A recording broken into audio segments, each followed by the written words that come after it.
Ratio analysis पढ़ रहे हैं। रेशियो एनालिसिस क्या होता है कि कोई रेशियो एनालिसिस क्या है कि वो क्या करता है, रिलेशनशिप बताता है दो चीजों में, ठीक है। दो चीजों में जो रिलेशनशिप बताता है उसको रेशियो एनालिसिस बोलेंगे, ठीक है। देन टाइप्स आ गए। फाइनेंशियल के बेस पे इनकम स्टेटमेंट बनती है। इनकम स्टेटमेंट रेशियोज होती हैं like gross profit, net profit. Balance sheet के बेस पे होती है, यानी कि short term long term financial situation को बताने के लिए। Then compiled and mixture of ratios होती हैं like turnover ratio, debenture ratio, ठीक है। देन फंक्शन के बेस पे सॉल्वेंसी रेशो, ठीक है, profitability, then effectiveness and capital structure.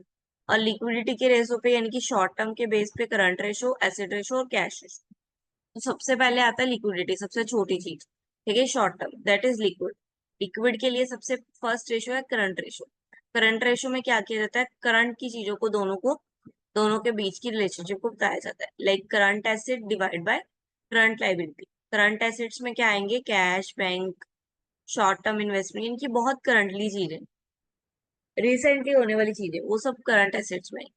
Current liability में भी जो रिसेंट चीजें हुई हैं वो, दोनों को डिवाइड करेंगे तो आंसर आएगा, लाइक दिया हुआ 30 लाख एसेट और 15 लाख लाइबिलिटी। तो आप 30/15 कर दोगे तो आपका आंसर आएगा 1/2, दैट इज 2, ठीक है। और इसकी स्टैंडर्ड फॉर्म यानी कि आइडल रेशो जो होती है इसकी, वो होती है 2:1, ठीक है। आइडल रेशो ये होती है 2:1 है, तो हम बोलेंगे कि बिजनेस क्या है, अच्छे से वर्क कर। लिक्विड रेशो में यानी कि उससे भी छोटा, ठीक है, लिक्विडली जो अवेलेबल, ठीक है। यहाँ पे जैसे अब प्रीपेड एक्सपेंस थे ना, इसमें प्रीपेड एक्सपेंस नहीं आएंगे, ठीक है, इसमें प्रीपेड एक्सपेंस नहीं आएंगे। तो क्विक एसेट में इन्वेंट्री और प्रीपेड एक्सपेंस जब आप माइनस कर देते हो तो वो क्विक एसेट बन जाती है, ठीक है। करंट एसेट्स में अगर आप इन्वेंट्री और प्रीपेड एक्सपेंस दोनों चीजें माइनस कर देते हो तो वो क्या बन जाती है, क्विक एसेट बन जाती है, ठीक है। तो quick asset divide by current liability, current liability वही सेम रहती है। क्वेश्चन देखो, क्लोजिंग स्टॉक दिया हुआ, प्रीपेड एक्सपेंस दिया हुआ है, लिक्विड एसिड बनानी है, करंट एसिड दी हुई है, 50 की करंट एसिड है, क्लोजिंग स्टॉक यानी कि इन्वेंट्री, इन्वेंट्री दी हुई है, 50,000 minus closing stock minus prepaid expense, दोनों माइनस कर दोगे आप, ठीक है। तो आपके पास आएगा 15,000। करंट एसिड लाइबिलिटी दी हुई है 50,000, तो current asset divide by current, sorry, liquid asset divide by current liability ratio आ गई 1:1, और यही इसकी आइडल रेशो, ठीक है। लिक्विड एसिड की ideal ratio 1:1। Now cash and absolute liquid ratio. Absolute liquid ratio में यही तीन चीजें आएंगी बस। ये तीन चीजें हैं तो ऐड कर दो, तीन चीजों में से कुछ भी कम है तो रहने दो, ठीक है। बस ये तीन चीजें ही आएंगी, इससे ऊपर कुछ नहीं आएगा। कैश, बैंक और मार्केटेबल सिक्योरिटीज। मान लो मार्केटेबल सिक्योरिटीज नहीं है, कैश और बैंक बैलेंस ये होगा, तो आप कैश और बैंक बैलेंस को ही ऐड कर दोगे, कोई तीसरी चीज की तरफ नहीं जाओ, ठीक है। और इसका स्टैंडर्ड रेशो क्या है, 1:2। इसका स्टैंडर्ड क्या है, 1:2। नाउ नेक्स्ट टाइप आ गई यानी कि सॉल्व टर्नओवर रेशो आ गई। टर्नओवर बहुत तरह से होती है, इन्वेंट्री टर्नओवर भी होती है, डिवेंचर डाटा टर्नओवर भी होती है, क्रेडिट टर्नओवर भी होती है, ठीक है। तो तीनों टर्नओवर समझेंगे। फर्स्ट आ गया इन्वेंट्री। इन्वेंट्री यानी कि स्टॉक से रिलेटेड। स्टॉक किस में होता है, कॉस्ट ऑफ गुड्स सोल्ड में होता है, या तो सेल्स में होता है, ऐसे ही होता है ना। कॉस्ट किससे रिलेटेड है, या तो cost of goods, production, product किससे रिलेटेड है, हमने सबसे पहले मैन्युफैक्चरिंग पढ़ा था ऊपर। प्रोडक्ट किससे रिलेटेड है, या तो सेल हो रहा है या तो परचेज हो रहा है, कोई चीज जो आएंगी प्रोडक्ट, ठीक है। तो परचेज यानी कि cost of goods sold, sales यानी कि सेल्स, ठीक है। तो अगर हमें कॉस्ट ऑफ गुड्स सोल्ड दिया हुआ है तो हम cost by divide by average stock करके निकालेंगे, एवरेज स्टॉक कैसे निकलेगा? एवरेज स्टॉक बहुत इजी है, opening stock plus closing stock divide by 2, तो आपका एवरेज स्टॉक आ गया। ठीक है, और अगर सेल्स दिया होगा तो सेल्स बाय क्लोजिंग स्टॉक। क्या एवरेज स्टॉक कैसे निकलेगा? ओपनिंग का स्टॉक क्लोजिंग का स्टॉक दोनों को 2 से डिवाइड कर।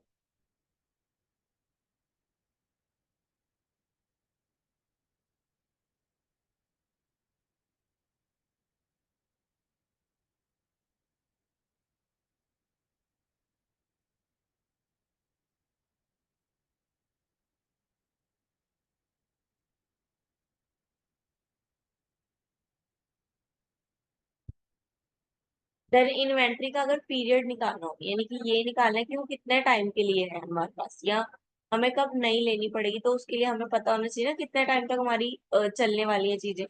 तो ये टाइम पीरियड निकालने के लिए, पीरियड निकालने के लिए क्या करोगे, बस डेज लिख दोगे ऊपर, डेज जितने भी डेज हैं, यानी कि number of days in the year 365, then उसको इन्वेंट्री टर्नओवर रेशियो से डिवाइड। ठीक है, अगर आपकी रेशियो नहीं है आपके पास, मान लो इन्वेंट्री टर्नओवर रेशियो नहीं है आपके पास, तो क्या करोगे, inventory divide by cost of sale multiply by जितने भी टाइम पीरियड बोला वो।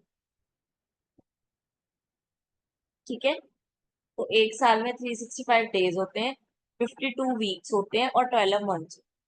या जिसके साथ भी बोले थे, अगर वीक का पूछेंगे तो वीक के हिसाब से निकाल लेना है, डे का पूछेंगे तो 365 के हिसाब से, और मंथ का पूछेंगे तो 12 के हिसाब से।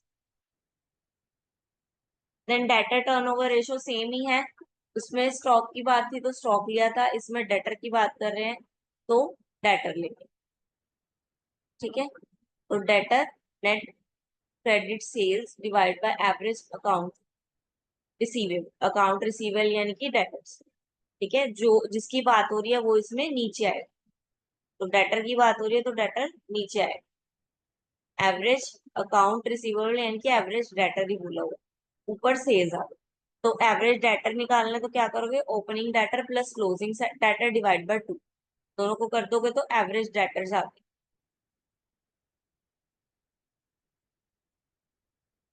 अब इसका भी कलेक्शन पीरियड निकालना है तो same, number of days year month जितना भी बोला जाएगा वो divide by debtors.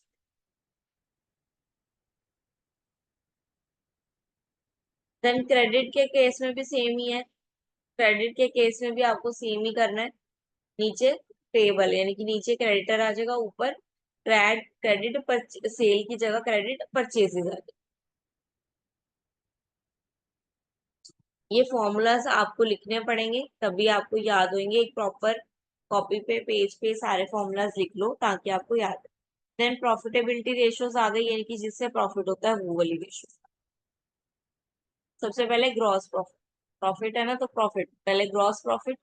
Gross profit कैसे निकलेगा, gross profit divide by net sale into 100।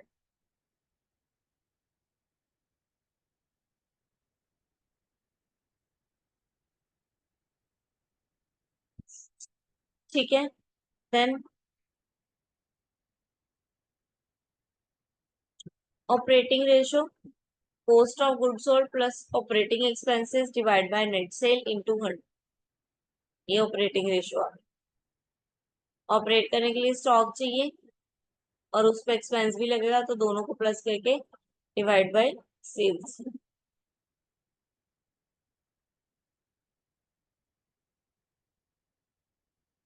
Then operating ratio process, operating ratio में ऑपरेटिंग प्रॉफिट ही ले लेंगे divide by sales multiply by 100।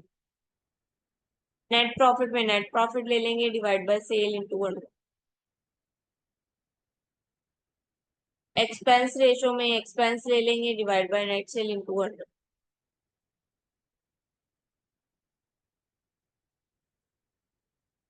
Then return on investment में प्रॉफिट लेंगे, नीचे टोटल फंड्स लेंगे। ठीक है, जितने भी फंड्स हमने जनरेट किए हैं नीचे हम वो लेंगे, ऊपर हम प्रॉफिट लेंगे, फिर उसको multiply by 100।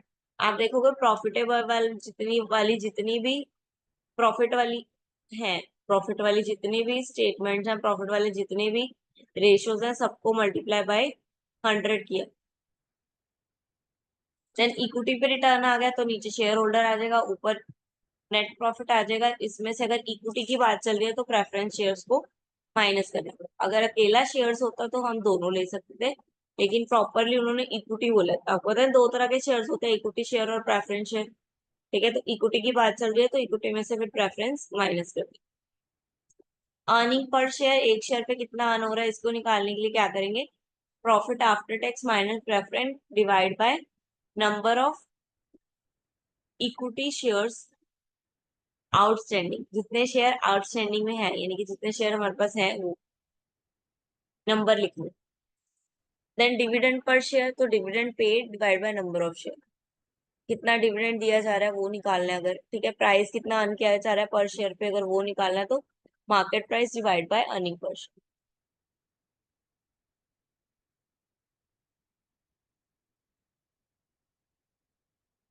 Then solvency ratio आ गई।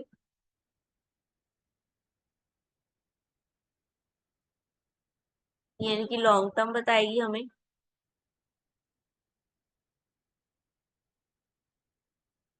ठीक है, ये दो तरह की, एक लीवरेज और एक कवरेज। दो तरह की रेशियो है, leverage and leverage and coverage. Leverage में शेयर्स आते हैं, कवरेज में डिवेंचर। ठीक है, डिविडेंड। तो पहला आ गया debt equity ratio. Debt equity ratio कैसे निकालेंगे, debts debts divide by equity. Debts divide by equity.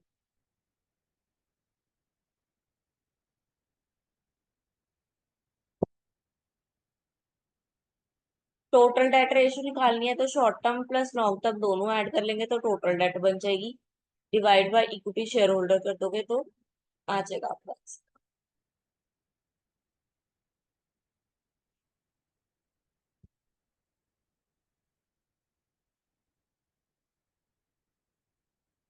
Then leverage का interest coverage ratio.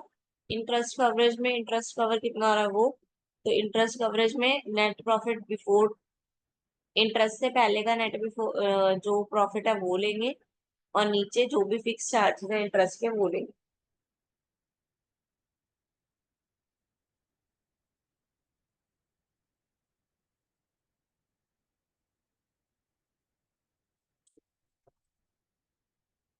Two point analysis. DuPont analysis क्या है, return to equity of a company that analysis net profit margin. In the simple word, it break down the return on equity to analyze how corporate can increase the return on their shareholder। ठीक है, do point यानी कि break down कर देना return of equity का।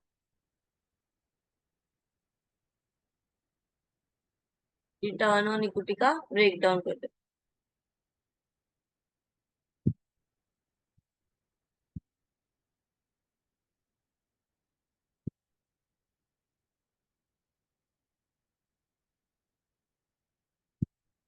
ठीक है, अलग अलग तरीके से बताया हुआ है, जैसे जैसे निकालना है आपने। सेल्स बाय एसिड भी निकल सकता है, तीनों को मल्टीप्लाई करके डुओ पॉइंट फ्रेमवर्क है ये, तीनों का multiplication. Net income by sale by asset और एसिड बाय सेल।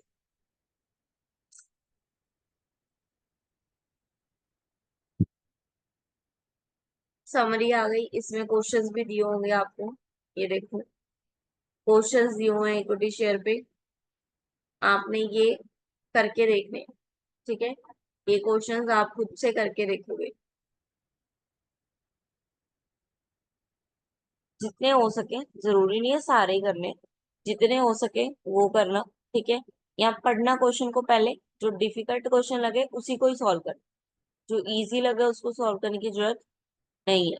जो टफ लगता है उसी क्वेश्चन को सॉल्व करके मुझे आंसर भेज दो। ठीक है, हो जाएगा।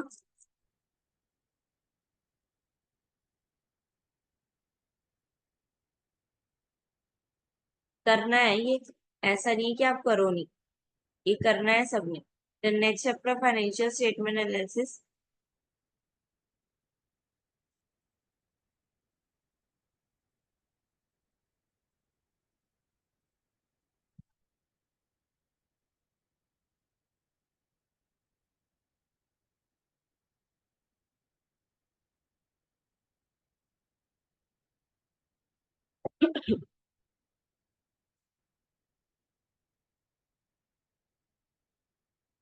ठीक है, fourth chapter financial statement analysis that will be continue tomorrow.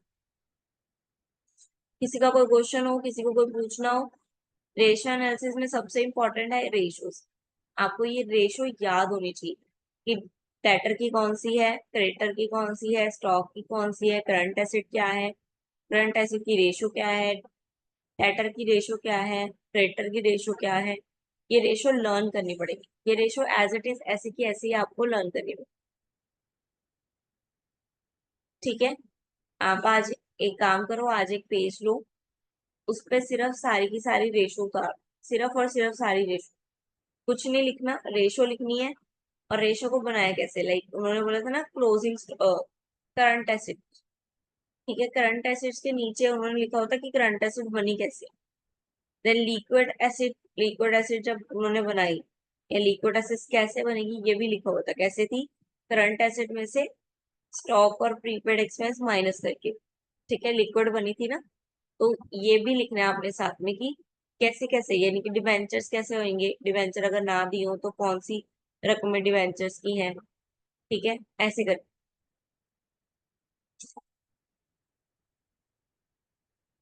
Anybody have any doubt?